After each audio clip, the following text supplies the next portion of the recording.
બેંકોકથી સુરત આવેલી એર ઇન્ડિયાની ફ્લાઇટમાં આવેલ મહિલા સહિત 2 આરોપીઓને ₹6.18 કરોડના હાઇબ્રિડ ગાંજા સાથે સુરત ક્રાઇમ બ્રાન્ચની ટીમે ઝડપી પાડ્યા હતા। સુરત શહેર પોલીસ દ્વારા ચલાવવામાં આવી રહેલ no drugs in Surat city અભિયાન અંતર્ગત સુરત ક્રાઇમ બ્રાન્ચને મોટી સફળતા મળી છે। ક્રાઇમ બ્રાન્ચે માહિતીના આધારે સોમવારે સાંજે સુરત એરપોર્ટ પર DIR કસ્ટમ વિભાગ અને CISF સહિત ડુમ્મસ પોલીસને સાથે રાખી બેંકોકથી સુરત આવેલી એર ઇન્ડિયા ફ્લાઇટમાંથી ઉતરેલા મહિલા સહિત 2 શંકાસ્પદ વ્યક્તિઓની તપાસ કરી હતી। જે તપાસમાં મહિલા અને તેની સાથે રહેલ ઈસમ પાસે 4 જેટલા ટ્રાવેલિંગ બેગની તપાસ કરતા તેમાંથી પોલિથીન પ્લાસ્ટિક પેક કરી લાવવામાં આવેલ હાઇબ્રિડ ગાંજાના 16 જેટલા પેકેટ મળી આવ્યા હતા, જેની બજાર કિંમત ₹6.18 કરોડ હોવાનું સામે આવ્યું છે। 55 વર્ષીય આરોપી મોહમ્મદ ઇકબાલ અહેમદ ખાન અને 53 વર્ષીય રશિયા અબ્દુલ કપૂરની ધરપકડ કરવામાં આવી છે।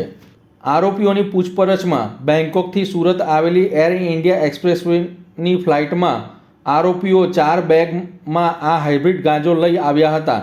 બંનેને શંકાના આધારે એરપોર્ટ પરથી ઝડપી પડાયા હતા।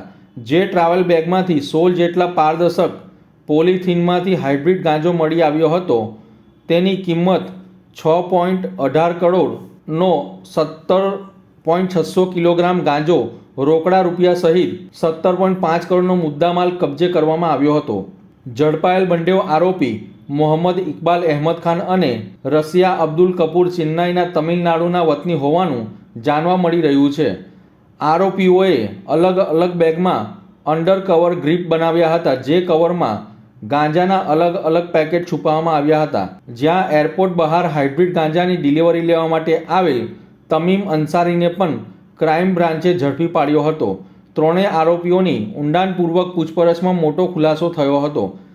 આ આંતરરાષ્ટ્રીય હાઇબ્રિડ ગાંજાના નેટવર્કના મુખ્ય માસ્ટરમાઇન્ડ મોહમ્મદ અલી અને મોહમ્મદ ઇબ્રાહિમ હોવાનું સામે આવ્યું છે।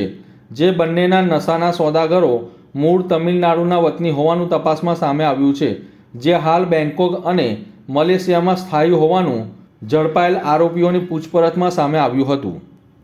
આંતરરાષ્ટ્રીય નશાનો કારોબાર ચલાવતા મોહમ્મદ અલી અને મોહમ્મદ ઇબ્રાહિમ વિરુદ્ધ અલગ અલગ પોલીસ સ્ટેશનમાં અનેક ગુના નોંધાઈ ચૂક્યા છે। બંને માસ્ટરમાઇન્ડો 2 મહિના ભારતમાં અને 2 મહિના મલેશિયામાં રહે છે, જે દેશના અલગ અલગ રાજ્યો અને શહેરોમાં પોતાના કેરિયર મારફતે ગાંજાની સપ્લાય ચેન ચલાવે છે।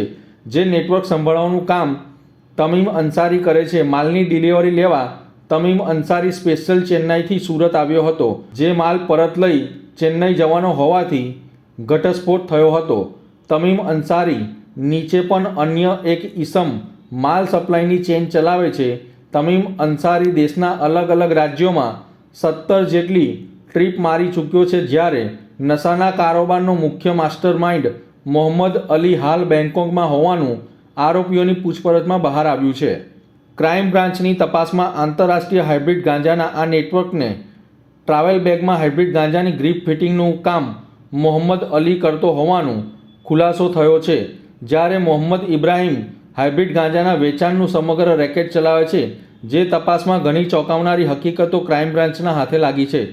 સુરત ક્રાઇમ બ્રાન્ચના હાથે ઝડપાયેલ મોહમ્મદ ઇકબાલ અહેમદ ખાન અને રશિયા કપૂરને હાઇબ્રિડ ગાંજાની ડિલિવરી માટે એક ટ્રીપ દીઠ ₹5 લાખથી ₹1 લાખ સુધીનું કમિશન મળતું હતું। મહિલા આરોપી રશિયા અગાઉ અનેકવાર મલેશિયા પણ જઈ આવી છે, જ્યાં મલેશિયામાં પણ તેની રહેલી છે। ઉપરાંત સાઉદી અરેબિયા સહિત અલગ અલગ દેશોના પ્રવાસ પણ ખેડી આવી છે, જે કેરિયર તરીકે ઘણા વર્ષોથી જોડાયેલી છે અને 10થી વધુ ટ્રીપ મારી ચૂકી છે। No drugs in Surat city અન્વયે સુરત પોલીસ દ્વારા સતત ડ્રગ્સ માફિયા વિરુદ્ધ કાર્યવાહી કરવામાં આવે છે। અલગ અલગ ટોપ ટુ બોટમ અને બોટમ ટુ ટોપ સુધીના એપ્રોચ સુધી દરેક આરોપીઓને પકડી અને ડ્રગ્સ માફિયા વિરુદ્ધ એક મુહિમ છેડવામાં આવી છે। ગઈકાલે આ જ અનુસંધાને મને એક બાતમી મળેલી હતી કે બેંકોક થી સુરત આવતી એર ઇન્ડિયા એક્સપ્રેસની ફ્લાઇટ IC IX263 માં 2 પેસેન્જર છે, મોહમ્મદ ઇકબાલ અહેમદ ખાન અને રાશિયા કપૂર. આ બંને બેંકોક થી સુરત આવે છે અને આમની પાસે હાઇબ્રિડ ગાંજો છે. આ ઇન્ફોર્મેશનના આધારે સુરત ક્રાઇમ બ્રાન્ચના police inspector SN Parmar, JN Goswami અને ડુમસ પોલીસની ટીમ સાથે લઈ તુરંત ત્યાં એરપોર્ટ ઉપર રેડ કરવામાં આવી હતી. જ્યારે ફ્લાઇટ 7:40 આવી બંને પેસેન્જરોને આઈડેન્ટિફાઈ કરી અને એમને અલગ લઈ જવામાં આવ્યા હતા અને એમની પાસેથી 2 ચેકિંગ લગેજની 2 બેગો મળી હતી.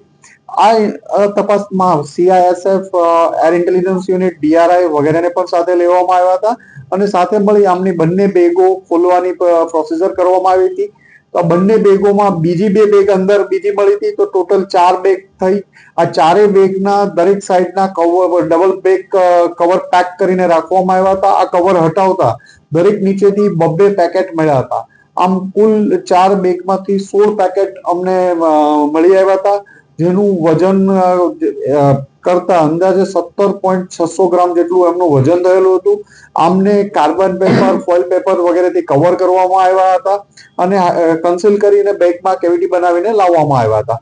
આમ અંદાજે 6 કરોડ 18 લાખ જેટલો મુદ્દામાલ આ બંને આરોપીઓ પાસેથી કબજે કરવામાં આવ્યો હતો. આ બંને જે પકડાયેલા આરોપી છે મોહમ્મદ ઇકબાલ અને રાશિયા, એમાં મોહમ્મદ ઇકબાલ છે એ ચેન્નઈ તામિલનાડુનો રહેવાસી છે, રાશિયા છે એ ત્યાંની વેલોર તામિલનાડુના રહેવાસી છે.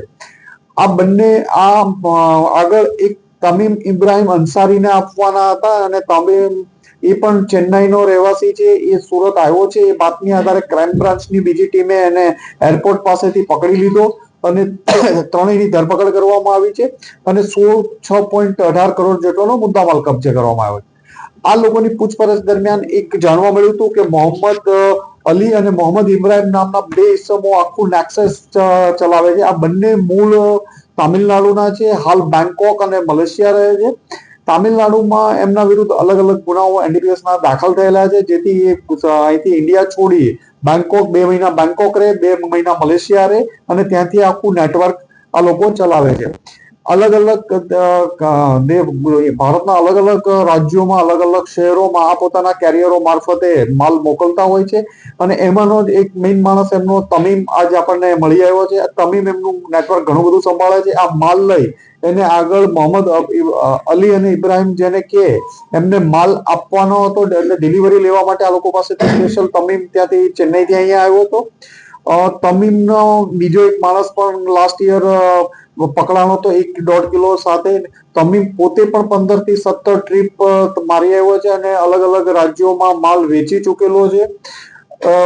મોહમ્મદ અલી જે છે અત્યારે બેંકોક છે, એ આ બેગ ફિટિંગની જે આખી ગ્રીપ છે, એમો છે, એ મોહમ્મદ અલીની છે. મોહમ્મદ અલી બેગોમાં ગ્રીપ બનાવી ફિટ કરે છે ત્યાં, અને મોહમ્મદ ઇબ્રાહિમ આખું પરચેસનું ને એ કામ સંભાળે છે ત્યાં. એમ એક આખું નેટવર્કનો પર્દાફાશ થયો છે. 3 આરોપીઓ પકડી પાડ્યા છે અને આગળ બીજા તપાસમાં ઘણી બધી લીડ મળી છે અને આનું ઇન્વેસ્ટિગેશન ચાલુ છે. આરોપીઓને